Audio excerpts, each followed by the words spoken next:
Now, I should say that politics is not my first beat or second or third beat. It's not really my beat. Nevertheless, I'm in the newsroom every day, and I'm around politics, and I keep up on what's going on. So I'm going to talk a little bit about what Nevada's political situation is, and also in the midst, just throw in a little bit of Nevada and Las Vegas history, which I think might be of interest. And starting off with the fact that the reason we're doing this in the first place is that Nevada is considered a swing state. It's one of several swing states, and so among other things, it means that we are getting a lot of advertising right now, to the extent where normally in the morning we have Today's Show cut-ins where at 26 after and 56 after we have our local news segment. Well, those news segments are out until after the election because they're filled with advertising. So we're getting a lot of national advertising in addition to the local advertising. And so after that, who knows, revenues might fall off a cliff. But one thing that's kind of interesting is that Nevada's whole reason for being, or at least for becoming a state when it did become a state, was to be a swing state. So we were a swing state back in 1864 when we came into the Union. And by that, I mean that generally the threshold for becoming a state is about 60,000 people. Well, back in 1864, Nevada had about 40,000 people. But Nevada also had a huge, the Comstock lode had been discovered, so it had a huge value to the government during the latter part of the Civil War. And also, more importantly for President Lincoln, he was trying to get the 13th Amendment abolishing slavery. He was trying to get that through Congress. And as it turns out, Nevada was admitted on October 31st, 1864, and Congress voted on the amendment, the 13th Amendment, on January 31, so just 4 months later, and it passed by a margin of 119 to 56. They needed 2/3, and they ended up with 2/3 plus one vote with Nevada's lone congressperson. So if Nevada hadn't become a state, I guess they still would have technically passed it with an exact 2/3, but there really wasn't much of a margin there for error. So these days we're still considered a swing state, and that's because Nevada's been purple for several years now, and that almost didn't come to be either. And let me pull out my view here again. Just because when Nevada became a state in 1864, Las Vegas was not part of it. And so you have the two main population centers are Reno up here in Washoe County and Clark County down at the bottom. Well, when Nevada became a state, Clark County was actually Paiute County in the Arizona Territory. And so if that had remained the case, then Nevada would be a solidly red state today. However, a couple of years later, Congress made some changes, and the Arizona Territory ceded that to Nevada. So that's why Las Vegas is in the state of Nevada today.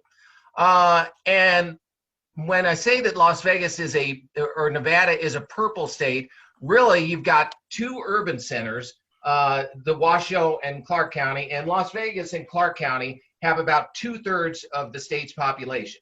Washoe County, where Reno is, and Carson City, that has about 15% of the population. 13% is in the cow counties, the rural counties. So Nevada overall, if you took out Clark County and Washoe County, Nevada would be solidly red because all the rural counties always vote Republican, but Clark County and Washoe County for the past few elections have voted democratically. And our population here is an important part of the mix too. So we've got about 48% Caucasian descent in Nevada, about 25% are Hispanic, and 9% African American, with 31% of people here speaking something other than English as their first language. Most of them speak Spanish. So we have a huge Latino population, and so both the Trump and the Biden campaigns have targeted both of those. As a matter of fact, we just got news this morning that Biden will be arriving here in Las Vegas on Friday. So clearly he considers Nevada to be an important state. So we've got 6 electoral votes, which doesn't seem all that huge. But if it's a close election, 6 votes can make the difference. So Nevada has had a pretty good record of voting for the person who has actually become president. The first four in a row we got with Lincoln, Grant a couple of times, and Hayes a couple of times. It was spottier for the next few decades when, among other things, Nevada went for Winfield Hancock, James Blaine, William Jennings Bryan, actually 3 times. None of them made it to the White House. However, starting in 1912 with Woodrow Wilson, Nevada has voted for the eventual winner in all but 2 cases, Gerald Ford in 1976 and Hillary Clinton in 2016. And obviously, there's an asterisk there. She did get the popular vote here, and she got her electoral delegates, but as you all know, she got the popular vote overall and did not win. So with the huge Latino population here, really one of the most powerful organizations here is the Culinary Union. So that is most of the service people who work on the Strip, that waiters, bartenders, maids, and it's a very powerful union. Culinary Union officially backs Joe Biden, but there is some concern for a couple of reasons. One is that there are a lot of people out of work. Nevada has one of the highest, I think the highest out of work percentages in the country. So our unemployment right now is at 13%. And actually right after the pandemic started, we were down to, but we were at 48%. And that's when all the casinos and all the restaurants closed. And some things have obviously reopened since then. So both candidates are heavily targeting the Culinary Union. And the other thing about the Culinary Union, so a couple of things. One is Democrats are concerned that they might just stay home. Culinary members are concerned that their members might just stay home. As a matter of fact, 2 days ago, I had a Culinary Union member knocking on my door asking who I was going to vote for. And also there's a concern that even though the Culinary Union has traditionally gone Democratic, that these people are out of work. So many of them are out of work. And of course, President Trump is very gung-ho on getting the country back to work. And so there's concern that they might bolt away from being traditionally Democratic to going Republican. One other thing that's kind of interesting that's going on here, which you might have heard about, is you know that Trump is very much against the mail-in ballots. Well, in particularly, he's gotten into a snit with Nevada because Nevada is about to send in mail-in ballots to every registered voter, which the president has said that Nevada is sending in mail-in ballots to everyone, whether they're a registered voter or not. That's not the case. They're supposed to go out to registered voters, and we have a Republican Secretary of State who's in charge of the voting, and she is completely in favor of mail-in voting. She says it's honest. She says it's reliable. Nevertheless, President Trump, his administration sued the state of Nevada to stop mail-in voting here. However, that was thrown out. So right now the plan is to go ahead with mail-in voting as it was planned. So President Trump is not super happy with the state of Nevada. And right now polls here show it going blue. And like I said, Nevada's been fairly accurate in predicting who the president has been. And I'd say that up until 15 years ago, Nevada was leaning red for the most part. These days, Nevada is leaning blue. Again, that's primarily due to the heavy population in Clark County. But it's actually a very centrist state as well. And I would note that we now have a Democratic governor, but the last the last 5 governor terms with 3 different governors have been Republican. Though our last Republican was very centrist, moderate Republican, and he was also our first Latino governor. And we now have our first Latino senator, Catherine Cortez Masto.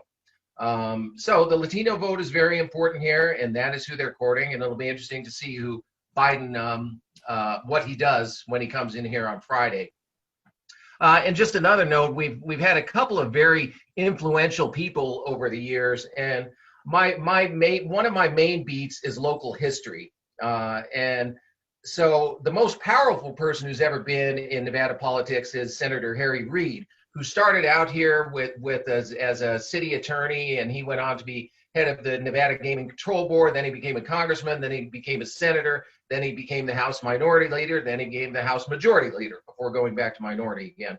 So he's pulled the strings here. And just a show of hands, Has anyone here seen the movie Casino? Yeah. No, we got a couple. Okay, we got all but one that I see have seen the movie Casino. I've seen it about 20 times, so you might not remember this scene, but there is a scene early on or in sort of in the middle of Casino. It's the pivotal scene where the Robert De Niro character is turned down for a gaming license, and the person who is heading the gaming control board there is Dick Smothers. Well, Dick Smothers, that character is based on Harry Reid. Harry Reid says he has never seen that movie, but he doesn't come out looking very good, and there's really no one in that scene looks very good. But the dialogue in that scene in the fictionalized version of Casino is based almost verbatim on real life. So there is a scene where the Robert De Niro character says to the Dick Smothers character, he says, "Isn't it true that you had lunch with me and Barney Greenstein at the Tangiers?" In real life, what he said was, "Wasn't it true that you had lunch with me and Brian Greenspun at the Stardust?" And of course, Eric Kirschbaum knows Brian Greenspun because he used to work for him years ago in Las Vegas. But so the Harry Reid character very much based on that.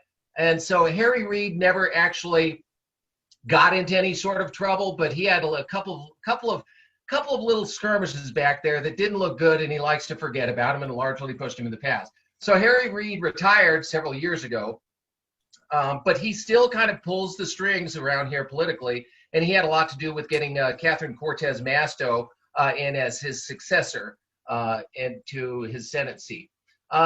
And Harry there's Reid one was other the majority leader. For the Germans on the call who don't know, Harry Reid was a senator for a long, long time, 3 or 4 terms, and he was the majority leader when Obama was president, right? For a while. He wasn't just the majority leader when Obama was president. He is the story is that Harry Reid is the one who convinced Obama to run for president. He called Obama in and said, "You should make a stab at this. We think you should become president." So Harry Reid heavily encouraged Obama to run for president. And that all worked out. So Nevada's still pretty powerful politically. And there's one other area that I'll go down the road that's a little bit of a tangent, but it relates to RIAS or not to RIAS, but to Germany. As a matter of fact, the very first time that I went to Germany in 1999, it was to follow the California-Nevada Superspeed Train Commission because they were coming to Germany to study what's called the Magnetschnellbahn, a superspeed train, a magnetically levitated train that was on a test track near Germany. And there was keen interest in the United States for developing a magnetically levitated train here, and specifically between Las Vegas and Anaheim. And eventually, Harry Reid became a champion of that project, and we actually came fairly close. Meanwhile, the company, Transrapid Maglev in Germany, was attempting to build several routes. I believe one was Hanover to Berlin, if I remember right. That fell through. Then they were trying to build one from the Munich airport to Munich. Then they were trying to build one in the Rhine-Ruhr area. Those all fell through. The only place they were ever actually successful was in a partnership with China to build one in Shanghai. So that's the only maglev train from Transrapid in the world. So Harry Reid was heavily supporting this train and had a good shot of it because there was about $1 billion in demonstration money available from Congress, which would have built an initial leg from Las Vegas to Primm. Harry Reid was in favor of that, and he was working to secure that money, which might have gotten the project off the ground. Meanwhile, there was another group which wanted to build a competing train of a different type, steel on steel, more traditional rail, high speed. That group had as one of its leading members a man who had also been a high-ranking Republican in both the Reagan and George H.W. Bush's communications departments, and he's a Las Vegas resident. He put together, and Harry Reid was in a very tight race in 2008 to keep his seat. So this other person put together, and Garrick, you might remember the name, Sig Rogich. Sig Rogich, who eventually became ambassador to Iceland. Well, Sig Rogich put together a group called Republicans for Reid, and he was also involved in this other train. Very soon after that, Reid switched his allegiance from the Transrapid Maglev train out of Germany to this other train. And because of that, the project pretty much died And since then, the test track in Germany has been decommissioned. And so essentially Transrapid no longer has a mission left. So Harry Reid and others will tell you that there is no direct correlation between the two things happening, but they were just in very close proximity to each other. So that is some of what I know about what's going on with politics and a couple of tangents there. And as far as questions, I'll go with anything I can in politics. If you want to branch off into anything that has to do with Las Vegas history or Nevada history in general, I'm pretty knowledgeable in that area there. Oh, one other thing that I'll mention that concerns RIAS is that there have been several important people of German descent in Las Vegas history, but perhaps the most powerful ever is a woman named Pat Mulroy. Water is a huge issue here in Southern Nevada, and we are right now in the midst of our longest drought ever. This is day number 170 without a drop of rain. The longest previously has been 150. So anyhow, Pat Mulroy ran the Southern Nevada Water Authority, very powerful organization in Southern Nevada.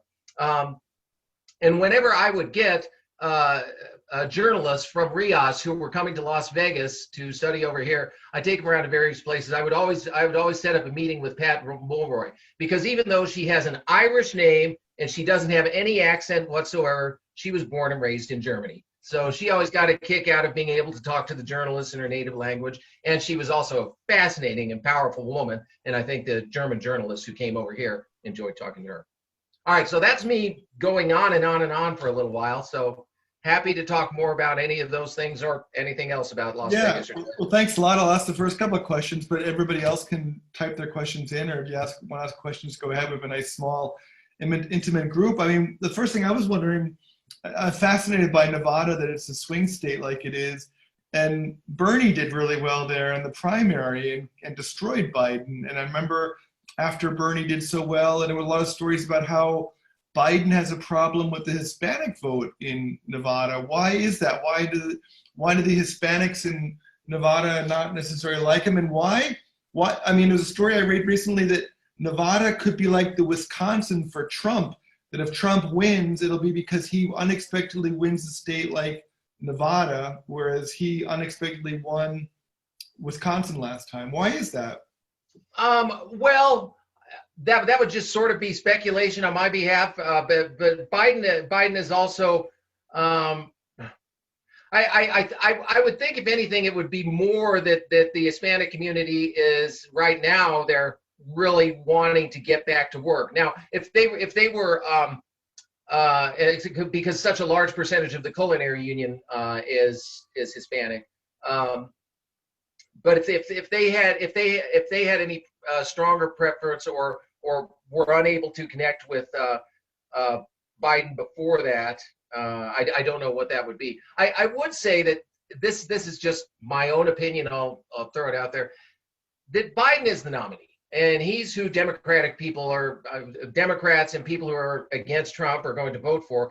He just doesn't seem like an inspirational leader in the same way that, and I think most people would agree that Obama, to pick a couple of previous Democrats who won here, Obama and Clinton, both were more charismatic.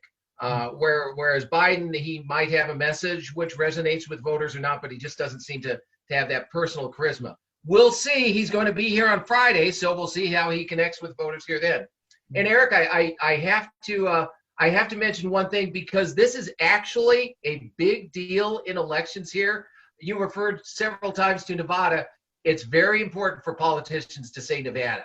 Okay. And so the pronunciation here, as a matter of fact, I was just watching the show Veep with Julia Louis-Dreyfus, and she's making a swing over here, and she says, "Oh, what do they think in Nevada?" And one of her handlers immediately corrects her, says Nevada, and she's Nevada. But whenever a politician, presidential candidate comes out here, if they say Nevada, immediately there's a rumbling in the crowd. And so advisors always tell them beforehand, make sure you say Nevada. And the first time Trump came out for a speech here 4 years ago, I guess his handlers had told him about it, but he got it exactly wrong. And so he says, he came up to the podium and he said something along the lines of, All right, I'm here to be in the fine state of, and I want to make sure I get this right because I know you care, that I'm here in Nevada. Only it was Nevada, so I got it wrong. So anyhow, that's just a side tangent, but people do take note of that out here. No, it's a great story. What about Trump was in Nevada last week in Henderson, I guess, right? And what was that like? What was the mood like there? I'm trying to remember. They all blend in so much. He makes fairly frequent stops here. And I mean, the main import it has to me, and this comes back to me now just because we had a TFR that went up, which is temporary flight restrictions. Part of my job involves going up in a helicopter in the afternoon. So he had us grounded here. So from a local's perspective here, it messes up traffic. Okay, now that you mentioned it, this is coming back to me now. It was a big deal because Trump held 2 rallies. He held one in Carson City or just outside Carson City, and he held one in Henderson. President Trump does not like our governor at all, Governor Steve Sisolak. They very much dislike each other. And he wanted to have one of his big rallies. Well, Governor Sisolak said that according to the White House's own protocols, that he could not have those rallies. And Nevada also has rallies. And so President Trump, he had something, I believe, in a big airport up in the northern part of the state. I'm not sure about that. But here in the southern part of the state, when he went to Henderson, he held it in the a business that was owned by a very strong Trump supporter, someone who I actually knew like 30 years ago, but a guy who's very much in favor of Trump. And he held it in a packed room with well over the 50. 50 was the limit at the time. I think it's since been raised of how many people could be there. And now that business has been fined by the state of Nevada by allowing Trump to have the rally. Not only that, but immediately after that, Governor Sisolak sent a strongly worded letter to Vice President Pence, who's in charge of the coronavirus task force, asking him for direction. He says, your task force is telling us one thing, but your president is doing something else. So it did cause quite a kerfuffle here last week in Nevada. Okay, great. Thanks. Martin Bluckel from ZDF in Munich. Yeah. For the first question. Yeah, I got several questions, but the one question is, how is life in Las Vegas at the moment? I've been there like 15 years ago. How is the economic situation? How is the life of the casinos? How can I imagine it from here in Germany? Well, it's bad. Las Vegas has been hit very hard by this, and Las Vegas has probably been hit harder than any other large city in the United States because so much of our really Las Vegas is all about putting groups of people together. And we just opened up. We just this year acquired a football team in the National Football League, and we have this $1 billion stadium that doesn't have any fans in it. There are no musical acts that are on the Strip. All of the Cirque du Soleil acts, they're shut down. Casinos were shut down for a couple of months, and they have reopened, but there are mask protocols required.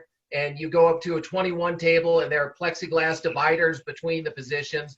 And some of the smaller casinos will sometimes be lax about things, but the larger casinos are very rigorous about this because they want to make sure they stay open. And so they have to be enforcers too, going up to people who drop their masks.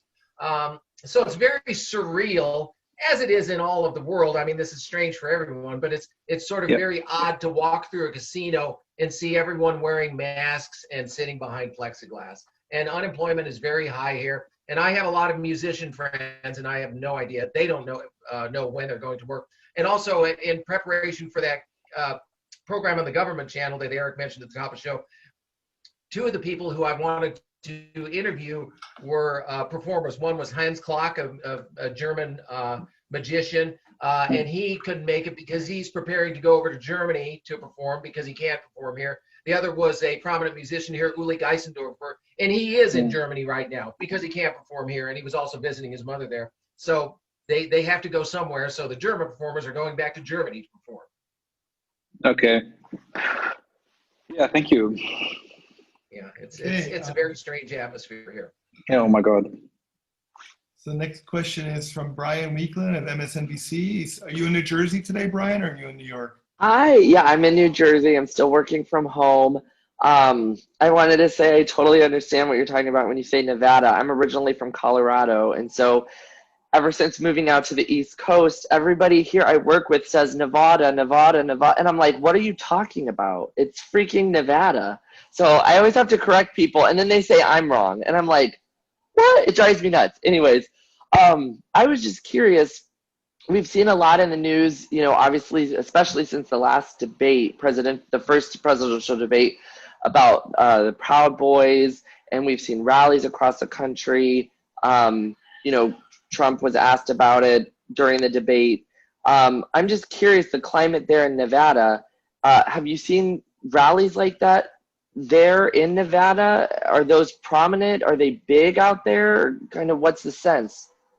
Very, very much so. There have been several rallies here, and you also have issues which combine. And so the people who are, in general, obviously there's going to be exceptions to this, but the people who are hardcore Trump supporters tend to be the same people who are very much anti-mask wearers, who want freedom from masks, and they also tend to be the people who are with Blue Lives Matter as opposed to Black Lives Matter. And so you'll see occasional rallies, and they've had a couple where they drive down the strip wanting freedom from what they refer to as King Sisolak, our governor, wanting freedom from King Sisolak, freedom to not wear masks. And so even though that's the main driving issue, they generally all have Trump banners and Trump flags. So yeah, they've had several parades down the strip.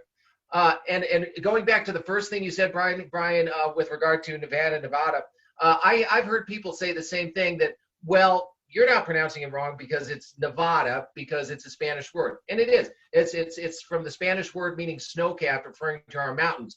But to people who say that, I ask them, what do you call the large city on the West Coast? Is it Los Angeles? What do you call the city in the Texas Panhandle? Is it Amarillo? No, it's Los Angeles. It's Amarillo. So you go with sort of the self-determination of the people who live there. It's the same in New Jersey. There's a city here that's called Bogota, not like Bogota, Colombia. We call it Bogota. Right. And if you try to say Bogota, people will freaking go nuts. So anyway.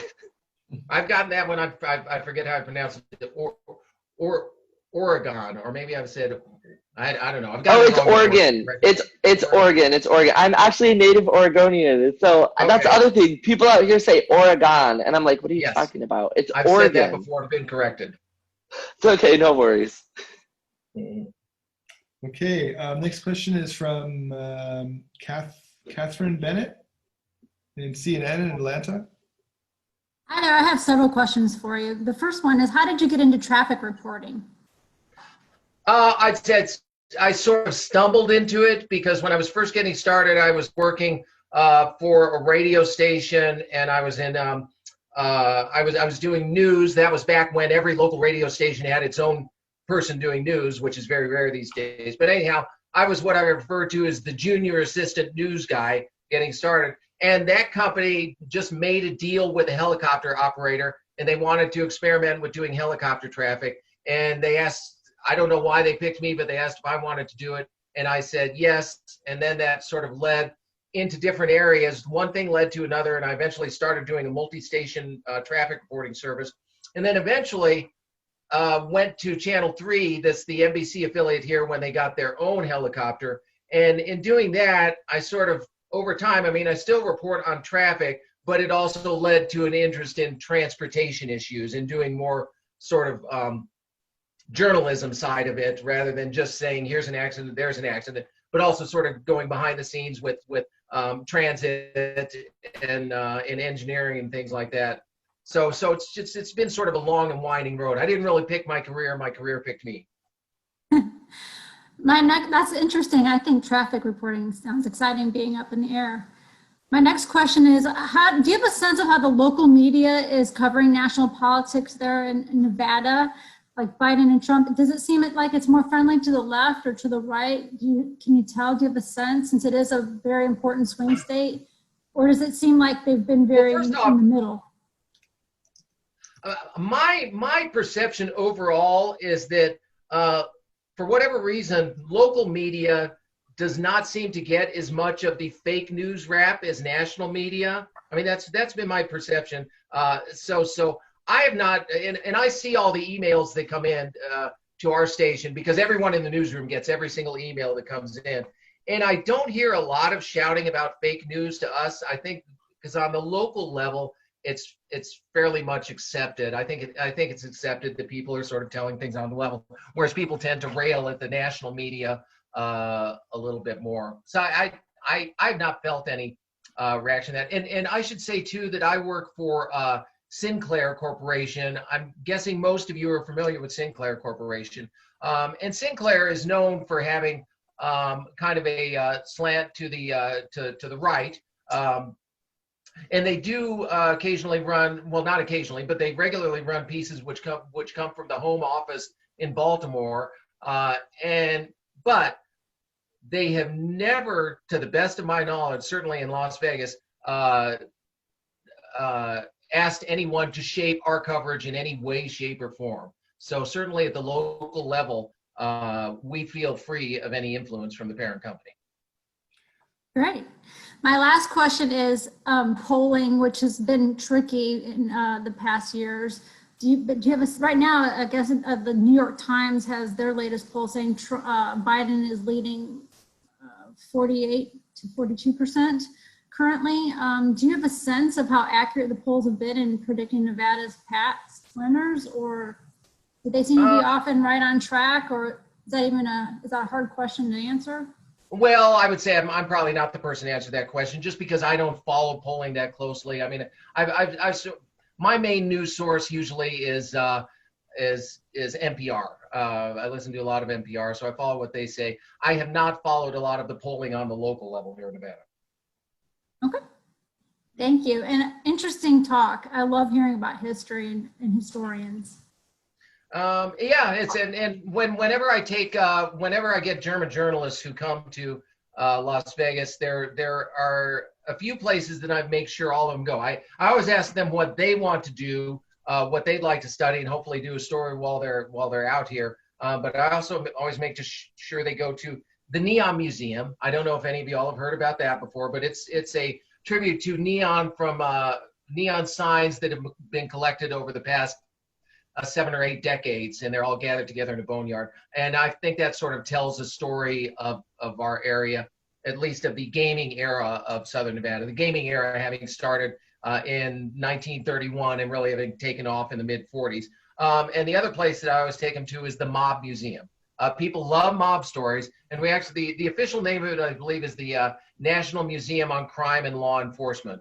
But it's known as the Mob Museum, and it's kind of a fascinating place, and it's really well put together. I mean, it's a really high-budget, professionally run operation, and they try and be objective. But the mob has certainly had a place in Southern Nevada, and this was the brainchild of our former mayor, Oscar Goodman. Well, before he became mayor, Oscar Goodman was a lawyer. He was known as a mob lawyer, and so he represented some of the biggest mobsters in Las Vegas, though he professes that he didn't even know the mob existed. But he in the movie Casino, Oscar Goodman actually appears as himself, playing Oscar Goodman, walking along with one of these casinos. So it's just sort of interesting that with that background, one of our most influential mayors was Oscar Goodman, who served 3 terms, and then he was term limited. And so now for the past 3 terms, it has been his wife, Carolyn Goodman. So we've had a Goodman in office as the mayor of Casino since the late 90s. I have to tell you one last thing and then I'll stop. I read that you were really interested in travel, and I've been to Las Vegas quite a bit. I used to work for Forbes Travel Guide, and I reviewed about 20 hotels undercover in Las Vegas, and spent time reviewing the spas, the restaurants, the rooms, and Encore Tower Suites is my favorite right now. It's an interesting place. And of course, I've lived most of my life here, but every once in a while, so I don't find myself down on the Strip very often, but every once in a while, I do go down to the Strip. And when I do, I try to pretend that I haven't lived here all my life. And I try to imagine what it looks like to visitors. And when I do that, I think, this is a pretty impressive looking place. I mean, it's just got such a wide variety of architecture. on the Strip. Now, when I have German journalists over here, I try and make sure to take them away from the Strip and talk to them about city government and some of the things that are outside of the Strip. But the resort corridor, it's pretty unique. There was some worry a couple of decades ago when gambling started really spreading around the U.S. I think there's only one state, Utah, that doesn't have some form of gambling. But there's gambling now throughout the United States, but there really is only one Las Vegas. Oh, and one other thing I'll say about that. When I go to Europe, when I go to Germany, and I think other Las Vegans have this same experience. I'll be with a group of people. Let's say I'm with a group of RIAS travelers, and they're asking us, someone is asking us, where are you from? I'm from Schenectady, I'm from Council Bluffs, and I'll say, I'm from Las Vegas, and they'll say, oh, Las Vegas. There's always that sort of reaction. So Las Vegas does have sort of an international perception, whether it's accurate or not. It's known. Agreed. And I mean, you're one of the best hosts we have at RIAS. Why do you keep doing it? What do you get out of it, having a German coming there every year and hosting them for a week? Well, one thing is that I found the whole RIAS experience just fascinating. So I've been there as a RIAS fellow twice, and then most recently, those were regular RIAS fellowships, and then most recently in 2018, I was there for the senior editor for Immigration and Border Security tour. And on all those experiences, I just found it so fascinating, and especially on the RIAS fellowship tours, seeing not just sort of the inside corridors of power, but also seeing behind the scenes where the organization always tries to provide some looks at culture and different parts of the of Germany that aren't just about politics, for example. And I've just found that so enriching to my life that when German journalists come out here, I want to do the best I can to give them the same type of thing here, to give them that same type of experience where they're going to come home feeling like they really experienced something very different than they would have if they had just come here as a tourist. But isn't it a hassle? I mean, to like take a week out of your life to sort of watch out for Germans and make sure that they have a good time there and meet people and do stories or whatever. It's a hassle, isn't it? It is a little bit, but I've done it up until the pandemic. I was doing it about once every 18 months or so. I do about once every year and a half. And yeah, it takes a certain amount of preparation and it takes some time away. But I also find that it's not hard to put some of the work on other people in the station. So I always have them shadow me for one day, but I also have them shadow a different journalist just to see how other people work, because I do things one way, another reporter is going to do things a different way. So I want to see them see that. And also they spend a certain amount of time talking, not just with me, but with all the other people around the station. And so far I've had very cooperative news directors. So the news director basically gives me permission to let the journalist have the run of the station. And so they can just go around and talk to people. So it's not constant one-on-one, me and the business journalist the whole time. But yeah, it takes a little bit of work to put together, but that's fine. It's every year and a half. Your journalist colleagues enjoy having the Germans there every once in a while as well? Do they look forward to it? Absolutely. Yeah, they in fact, it's inspired a couple of people over the years here to go to the RIAS program. Eric, I think you remember Faith Jesse.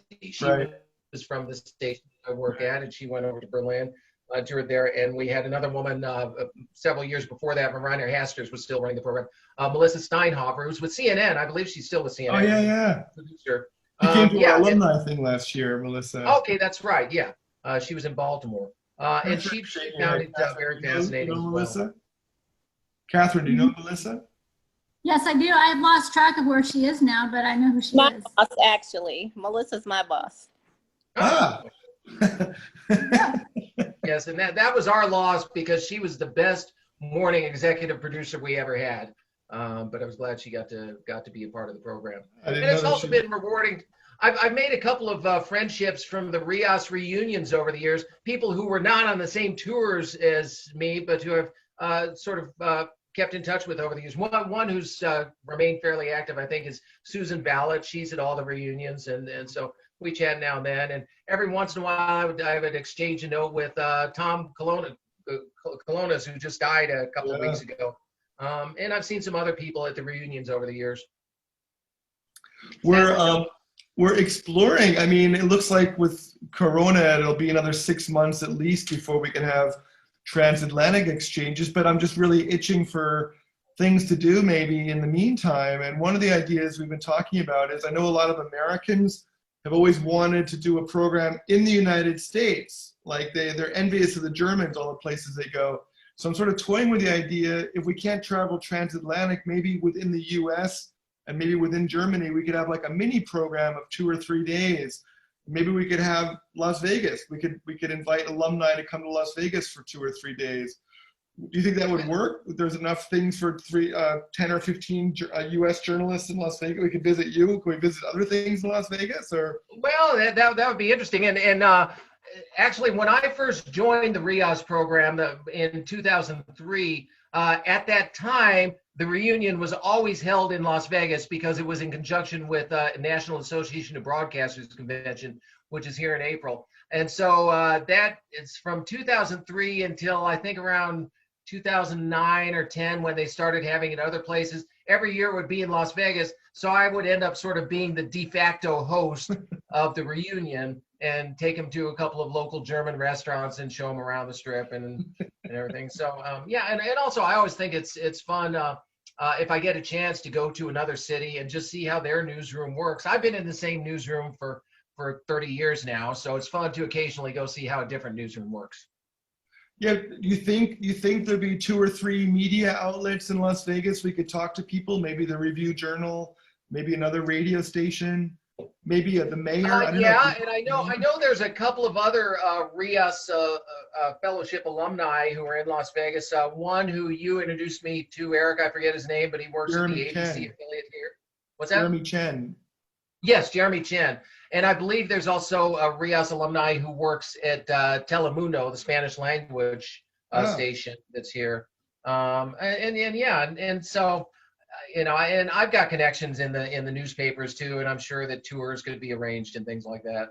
Yeah, I mean, it's just an idea. If we don't have any programs next year, let's at least try to have a mini program in the US, maybe 2 or 3 days in Las Vegas, and then maybe 2 or 3 days in Hamburg, and all the German journalists could go to Hamburg that want to come, and we could go visit 3 or 4 German TV and radio stations or something. I'm just, you know, it's if we don't have any programs because we can't travel across the ocean, but we can travel within Germany or we can travel within the US, maybe we could do something like that. It's always interesting to get together with other people who've been through the program. I mean, whenever I've gone to the RIAS alumni gatherings, and I'm sure you found the same thing, it's just sort of interesting to compare the experiences that you've had with other alumni. There's some things that are the same and some that are a little bit different. Okay, who wants to go to Las Vegas for 2 days and hang out with Tom? Come on down. And as my colleague on our morning show always likes to say when she's speaking to tourists out here, come to Las Vegas and spend till it hurts. Okay, well, I think we should definitely start penciling this in. We have a board meeting October 29th, and I will definitely pitch this idea as sort of a mini program. And it wouldn't cost that much if we have, let's say we have 10 people coming from around the US and we pay the hotel and maybe half of their airfare or something. We pay for a couple of meals. It'll be a lot less than a program in Germany, right? And by the way, right now, I mean, not going to do it right away, but rooms here right now that would normally go for $160, $180, you can get those rooms for $40. Oh, okay. All right, we're coming. And airfare is pretty cheap too. Like the airlines are doing a lot of deals right now as well to try to get people to get, you know, I don't know if that'll be the same in a year from now, but. Well, I'm thinking like maybe January, February, we could and should think about something like this. I don't know. I mean, right now it's still a bit too hot, isn't it? It's too risky. People don't really want to and can't travel. We probably cannot go to any newsroom in Las Vegas, can we? Probably not. Our station, to the best of my knowledge, has had exactly one case, and that was 2 months ago. And I know our station is very stringent about the protocols. So yeah, we have no visitors allowed right now at all. Right. Same thing here, the RIAS building where I'm calling you from, no visitors are allowed right now. So we can't even have our board members come in. So I think it's going to be 3 to 4 or 5 months before that relaxes. But I think within Germany, it'll be more relaxed than it will with transatlantic. So my hunch is maybe 3 to 4 months. Within Germany, we can travel, we can visit other newsrooms. And my hope is in the US that maybe things within the US will open and you might be able to let 10 people in for an hour-long visit and a conference, or who knows. Oh gosh, Anyway. I think we all hope so. Yeah, but I think that will happen before we can have full-fledged international programs. I think that's going to take a bit longer. So this would be an interim step. So great. Well, thanks for all this good brainstorming. Anyway, we're up to the hour now, 8 o'clock. The German news Tagesschau is coming on. We all want to watch that in Germany. We don't want to miss that. And are there any last questions for Tom, or anybody want to make any comment? Or okay. I'll just say thanks for joining me. Again, my apologies Thank for you very getting much. the date wrong, but I appreciate all of you joining and talking about Nevada for a little while. Well, thanks a lot, Thank you. Tom. And, Thank you. Thanks a lot. enjoyed it. All right, we'll see you later.